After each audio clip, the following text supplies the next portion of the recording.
आणि न्याय हक्कासाठी त्यांनी लढाई करत होते, करतायत, उपोषण चालू ठेवलं होतं, पण सरकार ढुंकून बघायला तयार नाही. मग पेटले सगळे, काय त्याला आता जेनजी जसं नेपाळमध्ये पेटले, लेह लडाखमध्ये रस्त्यावरती आले आणि मोदी मामानी त्यांना सरळ उचलून रासुकाखाली आत टाकून दिलं. जा, 1 वर्षाचा बाहेरच पडणार नाही. हा जनसुरक्षा कायदा, हम करे सो कायदा, तोच आपल्याला तोडून मोडून टाकायचा आहे. तोच तोडून मोडून टाकायचा आणि टाकलाच पाहिजे. कारण मोदींची स्तुती करत होते तोपर्यंत वांगचूक हे देशद्रोही नव्हते, पण त्यांच्यावरती आता आरोप ठेवले की तुम्ही पाकिस्तानमध्ये जाऊन आलात, एका शिष्टमंडळात ते पाकिस्तानला गेले होते, म्हणून देशद्रोही म्हणून जर वांगचूक यांना अटक होणार असेल तर नवाज शरीफचा केक गपचूप जाऊन खाऊन येणाऱ्या मोदींना काय म्हणायचं, ह्या सुद्धा प्रश्नाचं उत्तर आम्हाला मिळालं पाहिजे. न्याय हक्क मागणं हा या देशामध्ये देशद्रोह होतोय. आणि म्हणून काही वेळेला असं वाटतं की या सगळ्या कमळाबाईंनी चिखल करून ठेवलाय. जो म्हणतोय ते तुम्हाला आता कळेल. एक एक गोष्टी मी तुम्हाला सांगेन तसं. एक तर भाजप आणि प्रशासन सरकार चालवण्याचा सुतराम संबंध नाही, दुरान्वयाने सुद्धा संबंध नाहीये. 3 वर्ष मणिपूर जळतंय.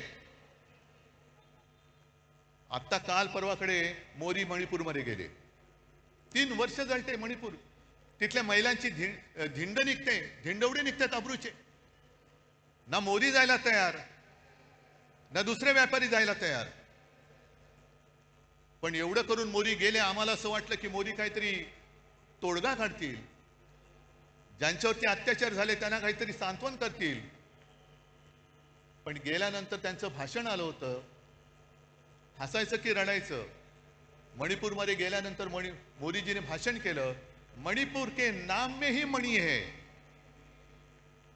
ते तिकडे जाऊन कशाला बघायला पाहिजे, आम्हाला इथेही कळतं, म्हणून मराठी सक्तीची पाहिजे. मणिपूरमध्ये जाऊन तुम्हाला मणिपूरमधला मणी दिसला, पण मणिपूरच्या जनतेच्या डोळ्यातलं पाणी नाही दिसलं. तिथली जनता रडते, तिथली जनता आक्रोश करते. पण आमचे पंतप्रधान तिकडे जाऊन मणिपूर के नाम में ही मणी है, कशाला जाता मग तिकडे.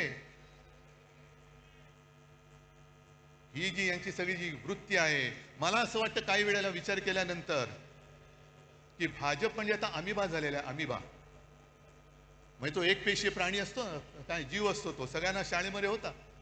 अमिबा वाटेल तसा वेडा वाकडा कसाही पसरतो, जिकडे लागेल तिकडे युती करतो. झालं काम की इकडचा हात काढला तिकडे हात करतो, तिकडचा. पण एक पेशी मीच शरीरात गेलं तर पोट बिघडतं, तसे समाजात घुसले तर शांती नाहीशी होते. म्हणून मी त्यांना अमिबा म्हणतोय, म्हणून अभिमा म्हणतोय.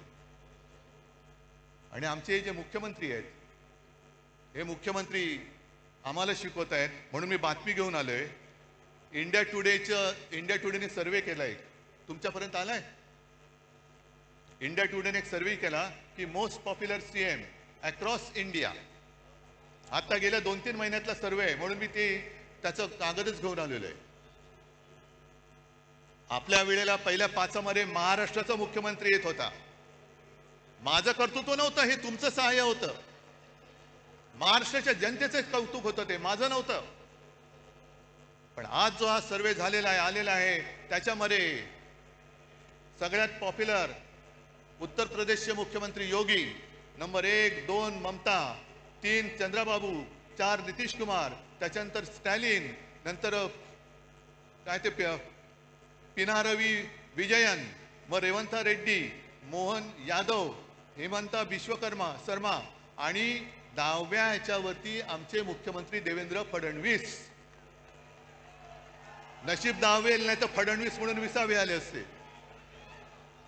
अहो येणार कसे, सगळी बजवचपुरी करून ठेवलेली आहे.